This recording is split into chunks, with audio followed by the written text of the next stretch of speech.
Sejahtera, salam damai, dan salam bahagia untuk kita semua. Selamat sore, Bapak Ibu sekalian, bahwa kita bertemu kembali di Seminar Nasional PIKTI seri ke-202 pada tanggal 11 Agustus tahun 2024 hari Minggu ini jam 14.30. Topik yang diangkat pada seminar ini adalah sangat menarik untuk kita semua, di mana topiknya yaitu Family Care for Adopted Child. Sebelumnya, saya akan menyapa dahulu kepada Ibu Direktur Tata Kelola Kesehatan Masyarakat Kementerian Kesehatan Republik Indonesia, Dr. Ten Suyanti, atau yang mewakili. Kemudian yang terhormat Ketua Umum Perkumpulan Induk Organisasi Kesehatan Tradisional Indonesia, Dr. Eka Wahyu Kasih, SHMH, SEMM, SPD, MPD, dan juga tentunya kepada Bapak Ibu sekalian peserta seminar PIKTI yang telah begitu sangat setianya mengikuti dari hari ke hari, dari minggu ke minggu, setiap seminar-seminar PIKTI yang diadakan ini. Sungguh sangat menarik bahwa tema kali ini adalah bukan hanya sekedar kesehatan saja, tetapi betul-betul juga menyangkut segi sosial, segi-segi yang membuat masa depan bangsa ini menjadi bisa lebih cemerlang. Kali ini, maaf, juga saya menyapa yang terhormat para pimpinan anggota organisasi yang bergabung di dalam induk organisasi kesehatan tradisional Indonesia. Baiklah, bahwa tema yang dibawakan nanti oleh speaker pertama yaitu Dr. Peranda Nilam Widyarini, MSI, psikolog CCH, adalah psikolog yang sudah tidak asing lagi bagi kita, apalagi beliau sudah sangat banyak menulis karya-karya dan melakukan pendidikan-pendidikan mengenai psikologi, sehingga betul-betul menjadi suatu narasumber yang sangat-sangat ahli dan handal di bidangnya. Selamat sore, Mbak Nilam. Selamat sore, selamat jumpa kembali, Iya, Suharyanto. kita jumpa kembali ya. Senang sekali ada perjumpaan berikutnya. Iya, baik dah untuk narasumber kedua, Ibu Maria Rosa. Selamat sore, Ibu Maria Rosa. Selamat sore, Pak. Ya, kemudian Bu Maria Rosa juga sudah banyak pengalaman-pengalamannya di dalam pendidikan dan perawatan kepada ibu-ibu maupun anak-anak. Dan kepada Pak Moderator, Pak Anas, selamat sore. Bahwa kita ketahui merawat anak yang diangkat dari tema minggu ini adalah bukan hanya sekedar mengangkat anak kemudian membiayai anak itu untuk menjadi besar, tetapi di situ adalah satu tanggung jawab yang besar lagi bahwa untuk merawat anak angkat ini juga harus juga diimbangi, harus juga diberikan satu pendidikan-pendidikan, baik dari segi mental, jiwa, waktu yang diberikan oleh orang tua angkat, dan juga segi sosial, dan lain-lainnya yang sangat-sangat berguna. Dan bahwa kita tahu, anak angkat ini bukan hanya sekedar seorang anak yang diangkat dari satu tempat ke tempat lain, tapi betul-betul dengan hati yang tulus, dengan hati yang mulia, kita mengangkat anak, kemudian merawatnya, mendidiknya, menjadikan dia menjadi anak-anak yang lebih berbudi luhur, menjadi lebih baik kehidupannya, baik kehidupan pendidikan maupun kehidupan jiwanya, sehingga nantinya dia akan menjadi cikal bakal daripada generasi-generasi berikutnya, generasi Indonesia maju dan generasi Indonesia emas yang akan datang. Nah, untuk itu memang perlu suatu waktu, suatu tahapan, kesiapan-kesiapan sebagai orang tua angkat untuk menyiapkan bagaimana sih caranya kita bisa eh, melakukan kegiatan-kegiatan menjadi orang tua angkat pada mereka-mereka ini. Mungkin perlu waktu yang diberikan, perlu ketenangan pikiran, ketenangan jiwa kita, kesiapan-kesiapan keluarga lainnya untuk kita mengangkat seorang anak. Nah, ketenangan pikiran, ketenangan jiwa, kebesaran hati, kemuliaan itu juga menyangkut dan sangat berperan kepada kesehatan kita. Nah, kesehatan kita juga berimbas balik kepada ketenangan pikiran dan jiwa kita. Kiranya saya tidak berpanjang lebar, saya akan kembalikan kepada moderator dan sebelumnya saya akan mengucapkan terima kasih kepada para sponsor, pada panitia yang telah bekerja untuk terselenggaranya acara e-seminar PIKTI seri ke-202 ini dengan lancar. Terima kasih dan dengan resmi acara e-seminar PIKTI seri ke-202 saya buka. Terima kasih, saya kembalikan kepada moderator. Silakan untuk dilanjutkan. Selamat sore.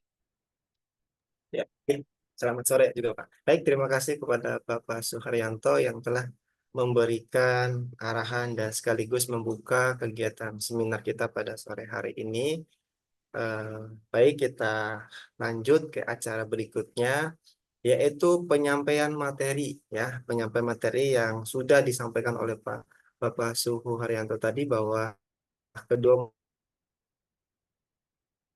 materi ini sangat luar biasa, sangat dengan di bidang psikologis, ya, karena memang marak sekali sekarang banyak masalah-masalah psikologis, kasus-kasus mental yang terjadi pada usia anak-anak maupun di usia remaja. Jadi penting sekali kita menyimak dengan baik, ya, materi yang akan disampaikan pada sore hari ini. Sebelum itu, untuk materi pertama yang akan disampaikan oleh Dr. Anda Nilam Widyarini, MSI Psikologi, psikolog, Certified Clinical Hypnotherapy atau CCH, dan nanti akan dilanjutkan oleh pemateri yang kedua yaitu Ibu Maria Rosa. Namun kita akan mendengarkan pemaparan materi dari Dr. Anda Nilam Widyarini. Sebelum itu saya akan membacakan kurikulum vitae dari beliau. Jadi beliau ini merupakan lulusan sarjana psikolog perguruan tinggi UGM, ya, pada tahun 1992. Kemudian melanjutkan studi magisternya di UGM juga pada tahun 1998 pada jurusan psikologi sosial. Kemudian melanjutkan studi doktornya di perguruan tinggi UGM juga pada tahun kelulusan 2011, ya, pada jurusan psikolog. Dan kemudian beliau ini juga punya banyak pengalaman profesional, ya, baik sebagai dosen, baik sebagai praktisi hipnoterapi klinis, ya, dan juga pernah menjadi dosen tamu dalam mata kuliah asesmen dan pengembangan karir. Dan juga beliau ini merupakan anggota, ya, dari Himpunan Psikologi Indonesia dari tahun 2005 sampai sekarang, dan banyak keanggotaan yang pernah diikuti oleh beliau seperti Asosiasi Psikologis Klinis Indonesia, kemudian APPI, kemudian APIO, kemudian AHKI, ya sebagai Ketua Bidang Pendidikan dan Pengembangan. Kemudian banyak riset yang dilakukan dan karya-karya yang beliau tuliskan ya, baik secara nasional maupun secara internasional, khususnya di bidang psikologis. Kemudian beliau juga punya pengalaman membuat sebuah buku artikel psikologis yang populer ya, dan ada banyak ya hasil karya, dan juga beliau punya pengalaman melakukan pengabdian kepada masyarakat ya dari tahun 2006 sampai sekarang sebagai anggota tim konseling AGAPE Gereja Stefanus Cilandak, Jakarta Selatan, dan banyak kegiatan-kegiatan pengabdian masyarakat yang beliau pernah ikuti. Baik, itu merupakan kurikulum vitae atau biografi secara singkat yang saya bacakan untuk narasumber kita pada sore hari ini, karena memang kalau saya membaca semua takut waktunya tidak cukup ya Ibu Bapak semua. Jadi hari ini kita akan sama-sama mendengarkan ya penyampaian materi dengan tema Family Care Adopted a Child ya, seperti yang tadi disampaikan oleh Bapak Suharyanto sebagai kata pengantar terkait dengan materi kita pada sore hari ini. Baik, kepada Ibu Nilam Widyarini ya, kami persilakan waktu 30-40 menit ya Ibu untuk menyampaikan materi yang sudah disiapkan. Kepada Ibu kami persilakan. Baik, terima kasih Pak Anas. Bapak Ibu sekalian yang saya hormati, izinkan saya mulai langsung ya, share screen materi hari ini.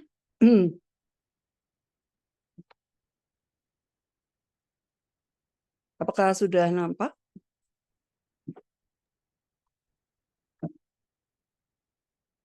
Belum Ibu, Sudah. masih. Oh, sudah. Sudah ya. Baik, apakah ini bisa bergerak? Sudah berganti slide-nya? Belum berganti, Bu. Ini? Kalau di saya belum. Oh, oke. Ada kendala ini ya. Mohon maaf, ini mungkin saya perlu Sinyal. ganti ke ya, sinyal. Saya ganti filenya ke PDF aja dulu. Mohon maaf.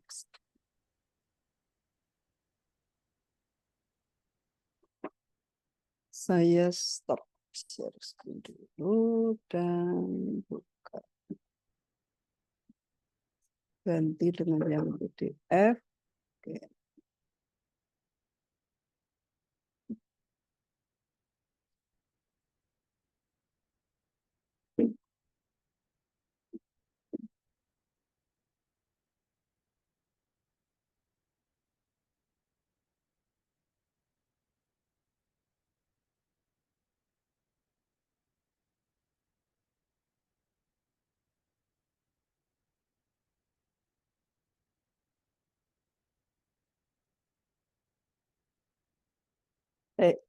Kalau ini sekarang, apakah sudah nampak? Sudah terlihat, Bu. Sudah jelas, Bu. Iya. Ya. Baik. Silakan, Bu. Nah, kalau ini lebih ringan, ukuran filenya lebih kecil dengan PDF. Baik, Bapak Ibu, topik kita ini memang sesuatu yang menarik, tapi mungkin jarang yang merasa mungkin hanya kondisi khusus ya, yang terkait dengan soal adopsi anak ini.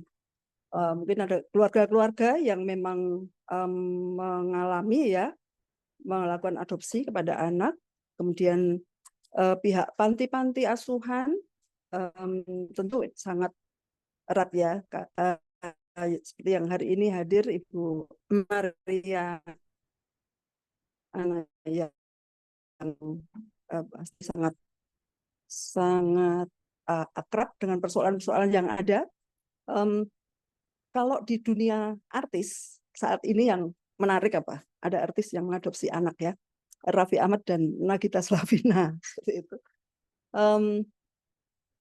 mereka sudah punya 2 putra ya, dua-duanya laki-laki, mungkin karena ingin punya anak perempuan gitu ya, tapi entah motif yang lain apa. Mungkin juga karena ada rasa belas kasih ya atas kondisi anak yang baru lahir, yang mungkin tidak beruntung karena kondisi tertentu ya, pada kondisi khusus pada orang tuanya seperti itu. Tapi itulah yang terjadi, dan ini kalau saya mulai membuka dengan contoh pada keluarga Raffi Ahmad dan Nagita Slavina, itu sejauh yang nampaknya mereka orang tua yang baik, ya, orang tua yang baik. Jadi semacam role model yang baik sebagai orang tua asuh, orang tua angkat yang mengadopsi anak, gitu. Nampak sekali bahwa mereka berdua maupun lingkungan ya, keluarga besar dan termasuk karyawan itu memperlakukan anak asuh ini, anak adopsi ini sebagaimana anak sendiri. Bagaimana kehangatan, perhatian, perlakuan yang istimewa itu ditunjukkan oleh seluruh keluarga. Nah, kebetulan ada contoh yang bagus, yang populer, sehingga harapannya ini juga bisa menginspirasi. Emang kenapa kalau anak adopsi diperlakukan spesial seperti itu, gitu. Kita akan melihat beberapa hal yang terkait ya. Ini sedikit ringkas tadi sudah diperkenalkan oleh Pak Anas. Nah, ini isu utama yang seringkali muncul ya pada anak-anak yang diadopsi. Apa saja sih yang kira-kira akan menghambat dan apa yang mendukung kesejahteraan mental anak adopsi? Ya, mereka lahir kemudian bertumbuh di lingkungan yang kondisinya sangat khusus pasti ya, sehingga kemudian memerlukan atau membuat kondisi ada keluarga lain yang mengadopsi gitu. Biasanya karena kondisi yang kurang beruntung, entah karena orang tua yang mendadak meninggal gitu ya, entah ibunya atau kondisi ekonomi yang memang sebegitu kompleksnya,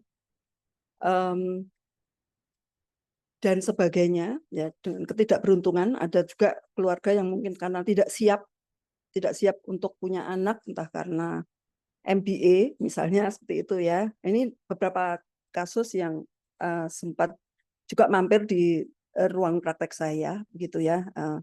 Bagaimana perkembangan seorang anak adopsi sampai di usia dewasa begitu.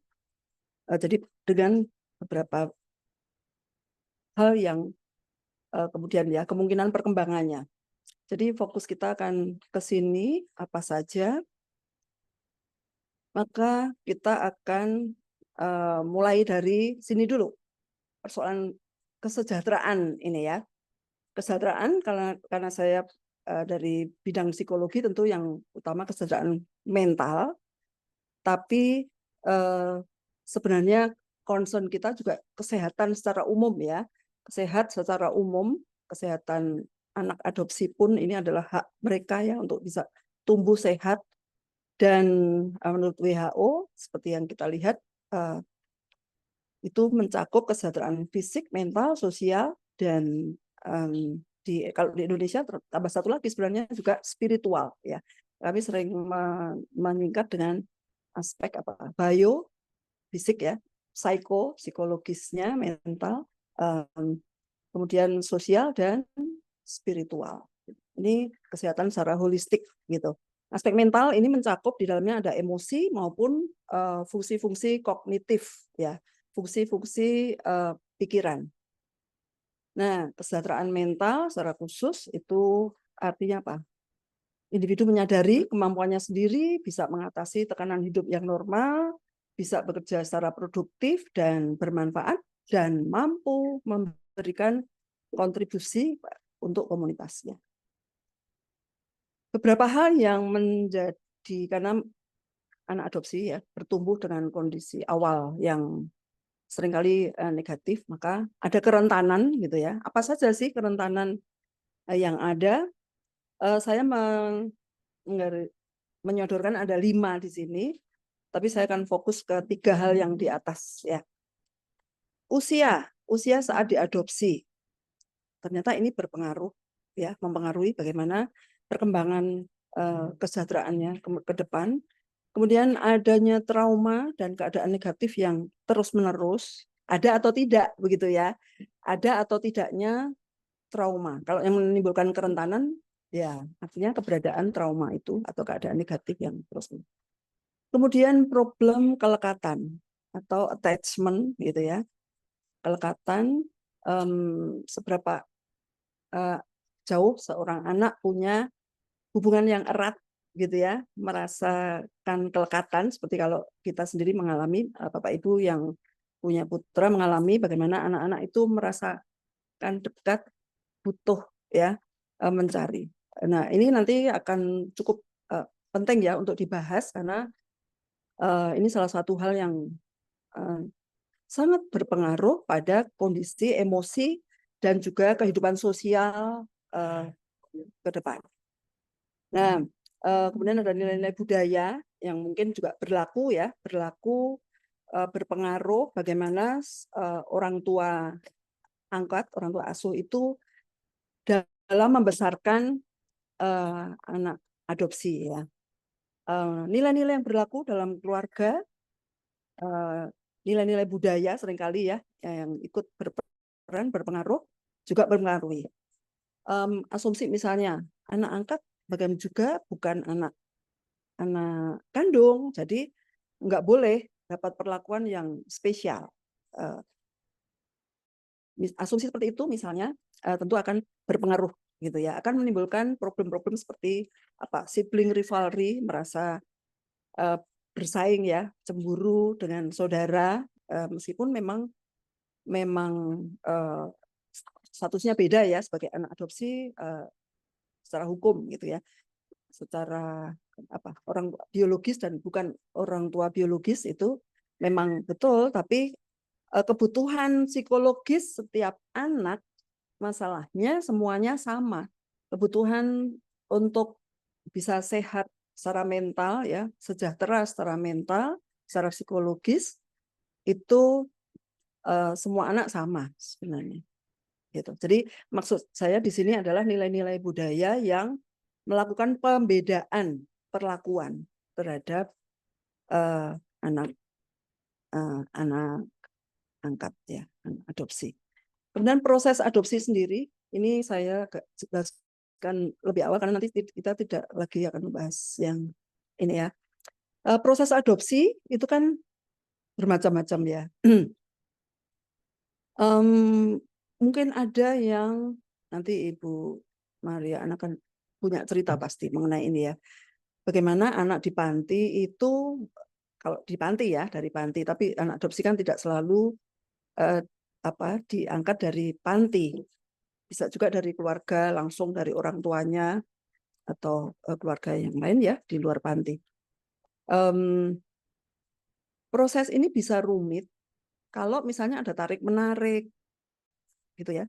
Kemudian ada persoalan hukum yang rumit, kemudian menimbulkan stres pada orang tua, entah itu orang tua kalau dari keluarga ya, mungkin orang tua kandung yang mungkin juga melahirkan saja juga sudah dalam kondisi stres, kemudian harus mengurus proses hukum adopsi itu sendiri mungkin juga menambah stres, kemudian bisa itu berpengaruh kepada si anak. Kemudian juga motivasi orang tua kandung ini sangat berkaitan erat dengan proses adopsi juga ya, motivasinya, kemudian preferensinya, pilihannya, pertimbangannya. Kalau kemudian terjadi tarik ulur itu sendiri akan juga tentu sangat berpengaruh pada kesejahteraan anak. Nah, selanjutnya kita akan satu persatu ya melihat. Yang pertama ini, yang pertama mengenai usia saat adopsi. Ini hal yang penting dan harapan saya kita semua jadi entah secara langsung ya, kalau memang kita punya peran langsung gitu ya dalam kaitannya dengan anak adopsi gitu ya, entah ikut mendampingi atau memang memiliki anak adopsi, atau mungkin ada family atau ya sebagai orang yang dimintai saran mungkin ya terkait anak adopsi. Sebaiknya kapan anak mulai diadopsi? Ini satu hal yang penting sekali ternyata. Kemudian juga berkaitan dengan sejak kapan anak mulai mengerti bahwa dia diadopsi. Gitu. Jadi ini usia kapan mulai diadopsi dan juga sebenarnya berkaitan juga dengan usia berapa anak diadopsi. Untuk dua hal ini berbagai riset ya dengan berbagai metode penelitian kuantitatif, kualitatif itu menjelaskan bahwa sangat sebaiknya anak diadopsi pada usia yang lebih awal, lebih dini, di bawah 5 tahun. Ini hasil riset di luar negeri maupun riset di dalam negeri ya menunjukkan hal yang sama. Usia dini, ya adopsi usia dini itu lebih baik. Kemudian juga berkaitan dengan sejak kapan anak mulai memahami. Soal kapan anak mulai mengerti bahwa dia anak adopsi, semakin dini semakin baik. Karena apa? Karena identitas terbentuk ya dengan berjalannya waktu, usia bertambah, identitas diri itu kan salah satu ya yang berkaitan dengan ini halnya, kaitannya adalah dengan konsep diri. Bagaimana citra diri anak ya, bagaimana dia merasakan dirinya positif atau negatif, dan ini sangat menentukan kesejahteraan psikologisnya. Soal identitas menjadi sangat penting. Kalau dia sudah sekian ya, misalnya ada satu yang pernah hadir di ruang praktek saya, anak saya ketemu sudah di usia dewasa, tapi dampak psikologis itu yang kemudian datang ke saya di usia sudah menikah gitu ya, di usia 20 sekian tahun, 25 tahun, ternyata kondisi psikologisnya masih sangat dipengaruhi oleh kondisi psikologis saat dia tahu kapan dia diadopsi. Orang tua angkatnya justru tidak bermaksud untuk melakukan pembedaan. Maksudnya justru supaya bisa benar-benar anak ini merasa sebagai anak kandung, gitu ya. Tidak bermaksud memberitahu. Tapi suatu saat dia tahu di waktu SMP. Kenapa? Darah, gitu ya. Hasil tes darah kok dia berbeda dengan orang tuanya, kedua orang tuanya, seperti itu. Jadi dia mengalami keguncangan, ya keguncangan. Ternyata aku bukan anak kandung di keluarga ini. Ada yang mengalami pada saat sudah mahasiswa, sehingga kaget karena mendengar ketika orang tuanya ribut, kemudian sempat menyebut soal anaknya ya, anak angkat, anak adopsi. Si anak tanpa diketahui orang tuanya ternyata mendengar saat dia sudah mahasiswa, dan itu sangat membuat terpukul. Demikian. Nah, berikut ini saya sajikan beberapa hasil penelitian. Yang ini penelitian dari luar ya, di Amerika.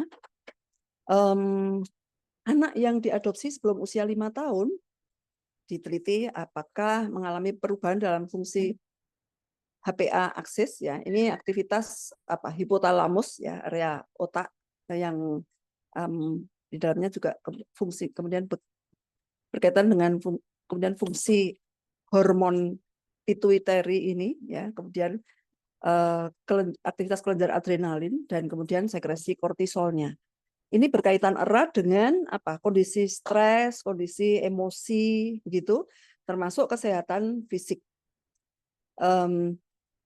Nah, anak yang diadopsi secara dini ya, sebelum 5 tahun, apakah ada perubahan perkembangan aksis HPA-nya ini? Diteliti pada saat remaja selama 2 tahun, hasilnya menunjukkan remaja yang diberikan lingkungan hidup yang positif dan stabil oleh keluarga angkat mereka, seperti apa, pengasuhan yang dengan kasih sayang dan sumber daya yang memadai, ini sangat berkembang, menghasilkan perkembangan positif pada anak. Ya, ada pembaruan yang terjadi secara alami dalam akses HPA-nya. Ya. Tidak menunjukkan gangguan mental. Jadi tidak ada problem emosi yang signifikan.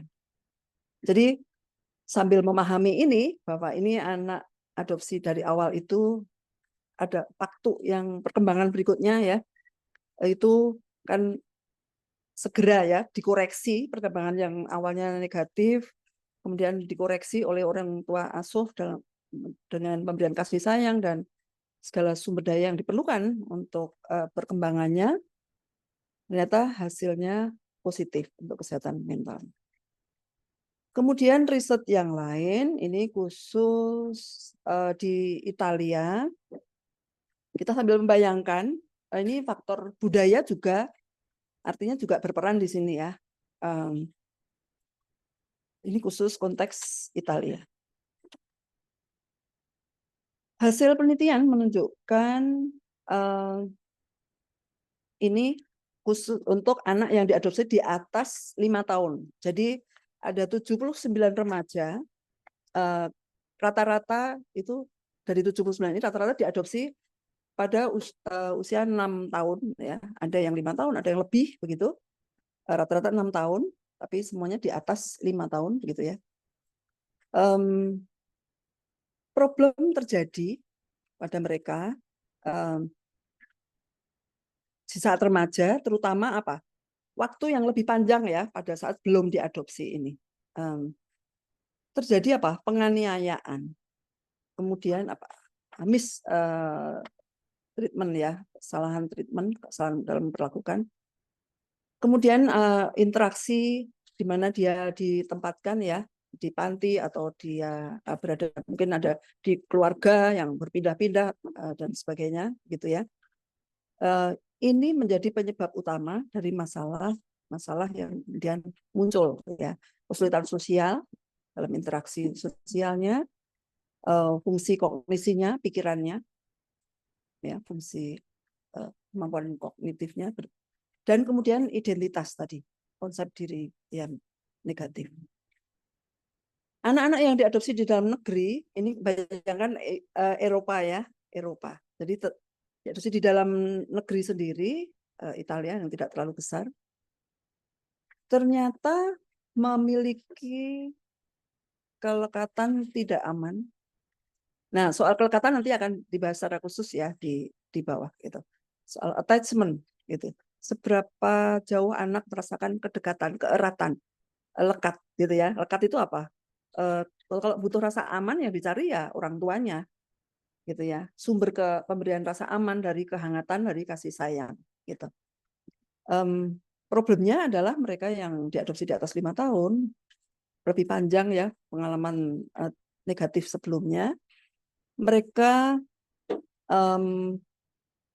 ya ada masalah di dalam hal kelekatan ini. Kelekatannya itu tipenya, ini kalau nanti saya akan tampilkan ya, tipe kelekatan atau attachment style itu. Attachment style itu ya satu tipe yang sehat, tapi yang lain tidak sehat ya. Nah, ini ada 2 tipe yang tidak sehat yang dimiliki oleh anak-anak adopsi yang di atas 6 tahun ini. Unsecure atau anxious attachment ya. Kemudian disorganized attachment. attachment yang disorganized, yang kekurangan dalam hal kehangatan, dan kemudian juga hal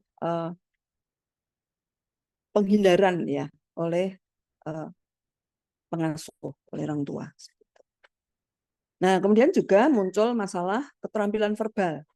Attachment memang sangat penting ya, sangat berpengaruh ya. Anak belajar kata-kata, belajar bahasa, kemudian dari situ itu menjadi dasar kemampuan berpikir, fungsi kognisi, sehingga problem attachment seringkali juga berkaitan dengan minimnya kosakata dan sebagainya ya, perkembangan bahasa terhambat. Nah, keterampilan verbal menjadi lebih rendah dibanding anak yang di luar diadopsi oleh orang tua yang ada di luar Italia sendiri. Saya berikan catatan ini bahwa hasil penelitian di atas menunjukkan bahwa kondisi yang lebih lama dan dalam situasi negatif sebelum diadopsi sangat menentukan kesejahteraan mental.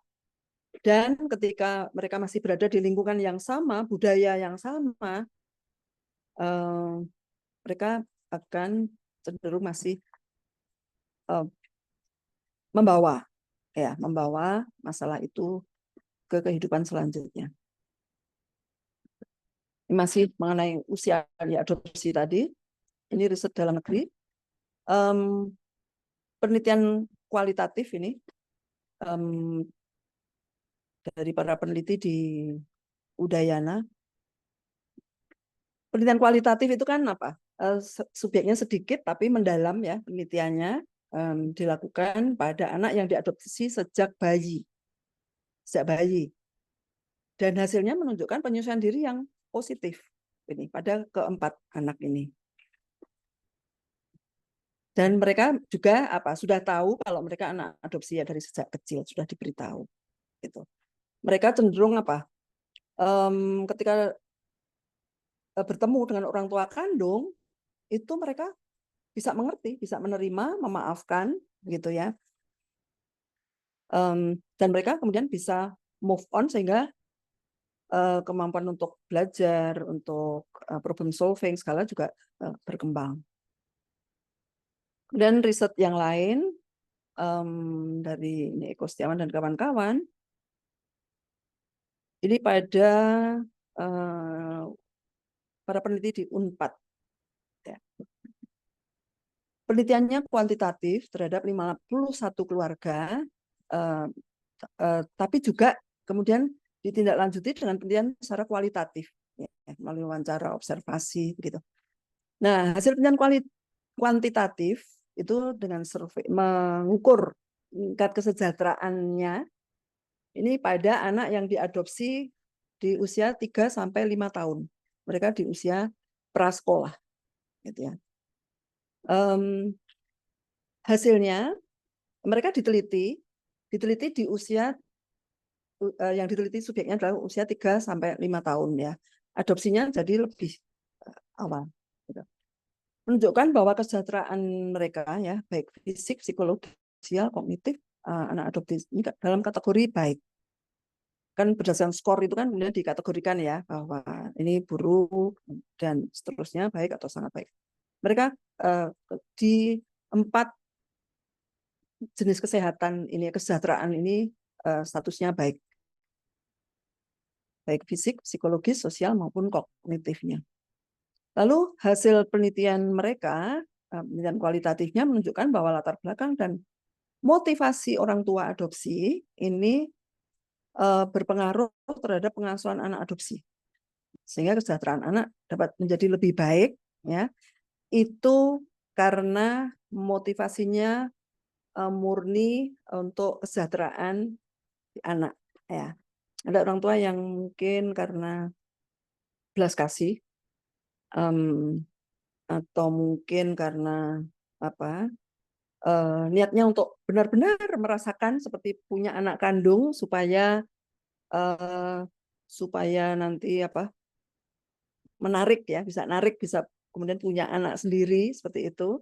Jadi ketulusan segala macam rasa keibuan itu supaya muncul, jadi justru ada motif yang positif untuk kebaikan, perkembangan, kesejahteraan anak. Nah, selanjutnya kita akan masuk ke masalah trauma. Trauma ini sebenarnya bukan hanya milik anak-anak adopsi ya. Banyak sekali anak-anak yang mengalami trauma dari sejak kecil dan kemudian masalahnya bisa terbawa sampai usia dewasa. Nah, untuk anak adopsi, trauma ini kan berkaitan dengan berbagai kondisi negatif ya, yang kemudian membuat mereka harus akhirnya diadopsi oleh keluarga lain. Jadi mungkin anak-anak yang diadopsi mengalami masalah perkembangan dan juga kesehatan mental dengan tingkat keparahan yang bervariasi. Ini riset dari luar. Tapi satu hal yang sangat penting mempengaruhi kesejahteraan mental ya anak adopsi itu, satu yang penting adalah trauma itu sendiri. Trauma adalah kondisi emosi negatif ya yang terjadi oleh suatu kejadian negatif ya yang tidak diinginkan, tidak diharapkan gitu dalam kondisi individu, dan membuat ya ada kesiapan secara hormonal yang juga kemudian mungkin secara hormonal kurang cukup ya kondisi hormon positifnya. Lalu ketika ada kejadian negatif, mereka mungkin kaget, shock, kemudian muncul emosi negatif yang membuat mereka tidak berdaya. Jadi kondisi tidak berdaya ya karena ada tekanan situasi yang memunculkan emosi negatif sampai membuat tidak berdaya. Nah, keadaan hidup yang negatif terus-menerus, entah faktor sosial, ekonomi, atau mungkin penolakan orang tua, penolakan lebih-lebih kalau ini penolakan sudah ada sejak di kandungan, ini jejaknya bisa panjang sekali. Kebetulan belum lama, baru seminggu yang lalu, saya melakukan terapi untuk seorang individu yang dewasa ya, di usia sudah 40 sekian gitu, di masyarakat punya fungsi yang sangat dibutuhkan banyak orang, tapi kondisi psikologisnya ada satu hal yang sangat mengganggu, sebenarnya tidak mau hidup, sebenarnya tidak mau bekerja. Nah, rasanya mau mati saja. Padahal sehari-hari ya dia masih terus bisa berfungsi dan orang lain membutuhkan gitu ya. Tapi ada mungkin tidak banyak yang tahu bahwa dia punya kondisi psikologis seperti itu sejak kecil gitu. Nah, dalam hal ini saya lakukan terapi dengan hipnoterapi klinis ya. Mencari akar masalah itu langsung ketemu akar masalahnya saat di kandungan. Dalam kondisi orang tua yang ini bukan anak adopsi ya, tapi bahwa kondisi saat di kandungan penolakan orang tua yang sangat mungkin juga dialami sebagian ya anak yang kemudian diadopsi.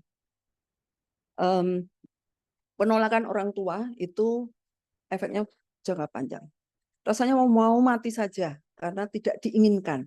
Jadi emosi orang tua, pikirannya itu terkopi oleh anak. Ya. Dan kemudian anak sekalipun masih dalam kandungan, janin ini merespon. Ya. Merespon dengan ya emosi ini menjadi penting sekali untuk perkembangannya ke depan. Nah, problem seperti ini bisa melemahkan kemudian rasa harga diri, identitas, hubungan, dan rasa kesejahteraan. Ya, mau mati saja, itu kan depresi, ya, depresi. Demikian mengenai trauma, ini penting sekali penanganan trauma, ya. Berikutnya, kita lanjut ke bagian yang ketiga ya, problem attachment yang tadi juga sudah muncul nih ketika diadopsi lebih awal, biasanya attachment dengan keluarga baru itu segera terbentuk ya, perkembangan positif begitu. Nah, sekarang kita lihat riset yang menjelaskan ini.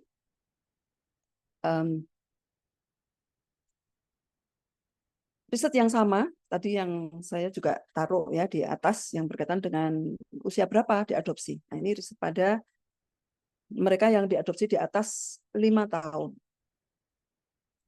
Ada beberapa penelitian, meskipun tidak banyak ya, mengenai dampak yang dialami oleh remaja yang diadopsi, yang terlambat diadopsi di atas 5 tahun. Mereka rentan ya mengalami problem emosi. Jadi masalah emosi dan perilaku ya, gangguan emosi dan perilaku, kemudian problem kelekatan, attachment ini kan ada 4 jenis dan hanya 1 jenis yang aman ya, 3 diantaranya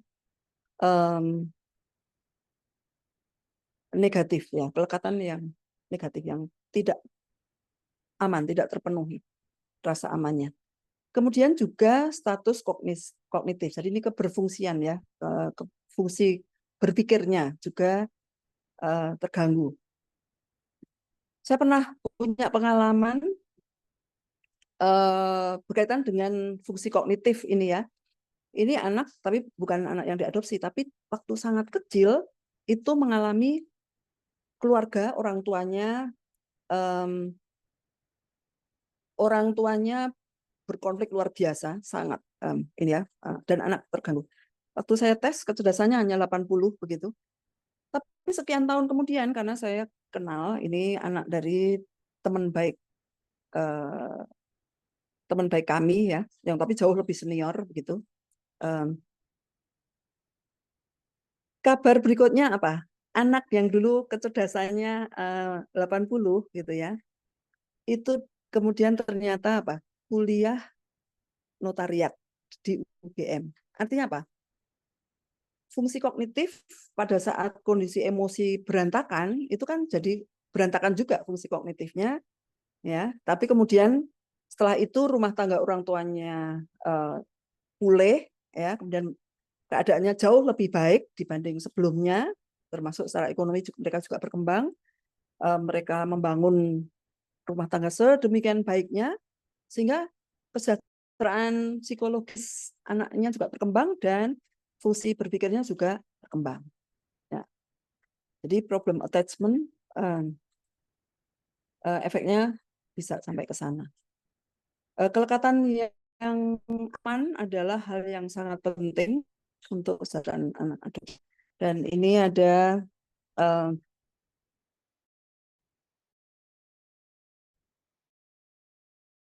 versi kelekatan tadi ya.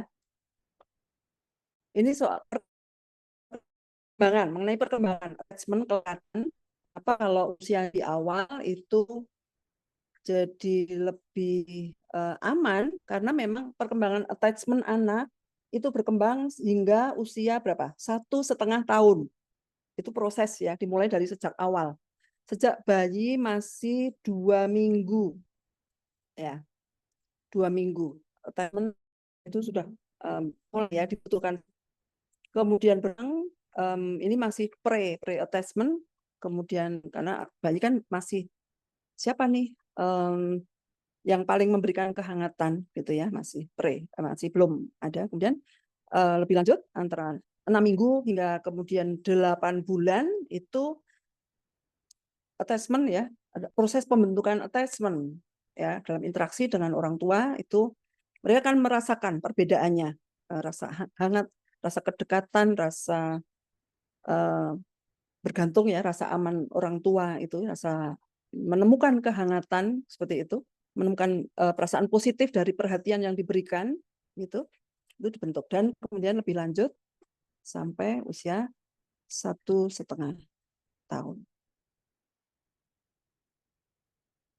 Mengenai tipe itu ada 4, dulu 3 ya, kemudian ada perkembangan baru ini.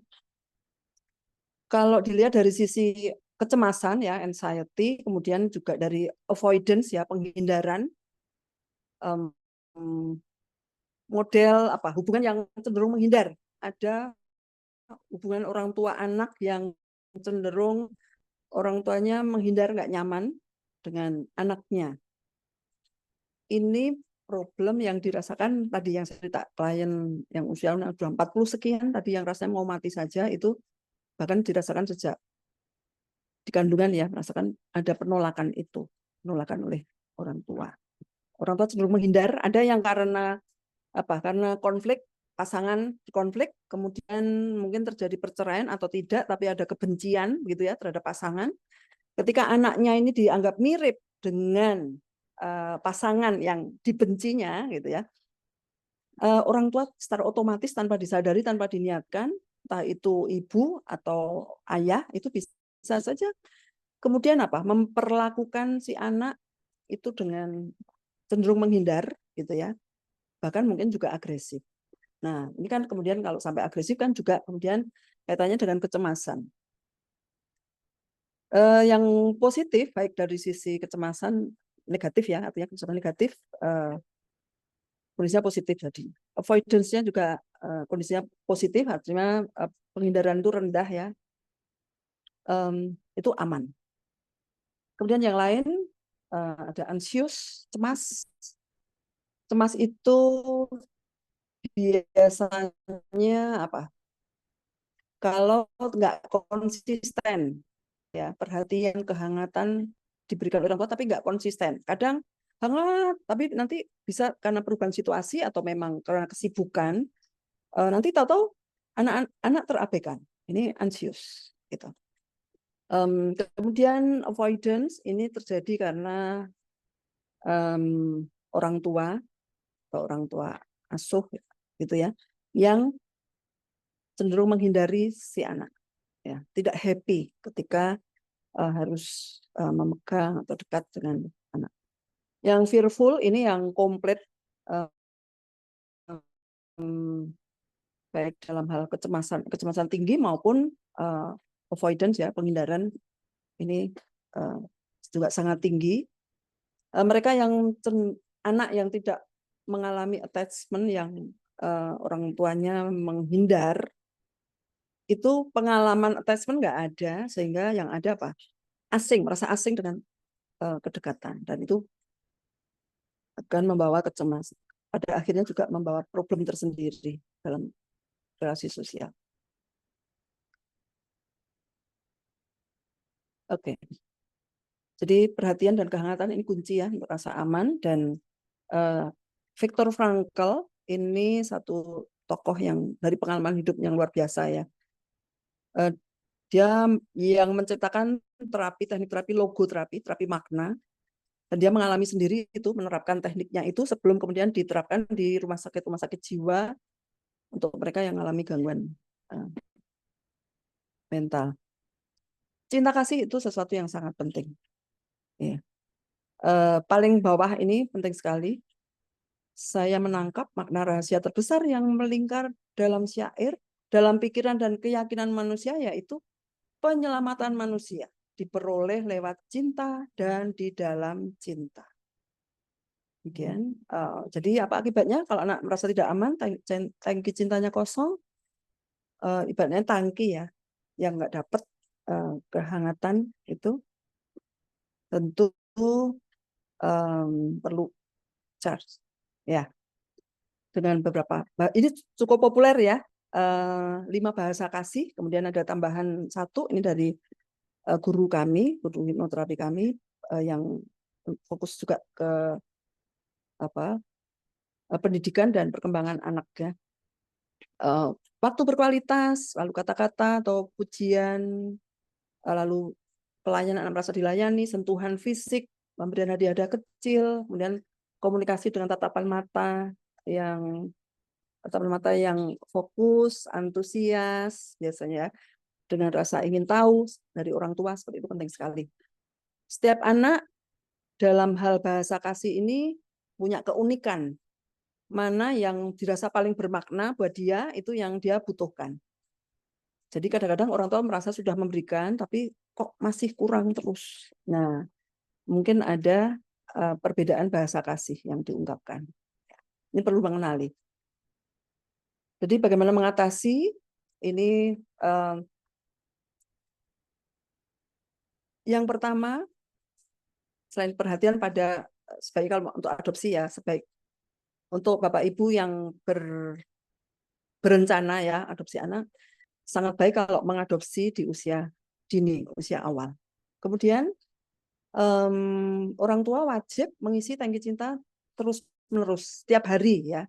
HP kita saja setiap hari perlu di charge gitu ya.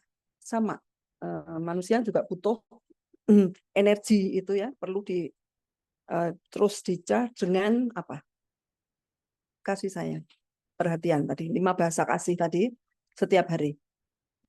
Untuk remaja dewasa itu bisa dengan melakukan teknik-teknik SWOT terapi ya, menggunakan teknik-teknik untuk merilis emosi dan energinya ya. Emosi adalah energy and motion, mengalir di tubuh, di meridian.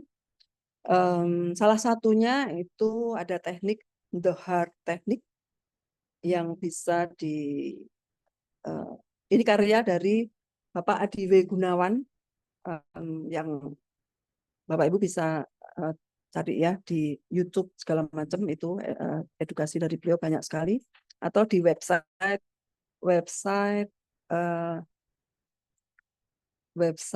AWGI. Mohon maaf ada apa? Ya, belum masuk ya. Demikian Bapak Ibu dari saya, mungkin yang lain nanti bisa dilanjutkan dalam diskusi ya, tanya jawab.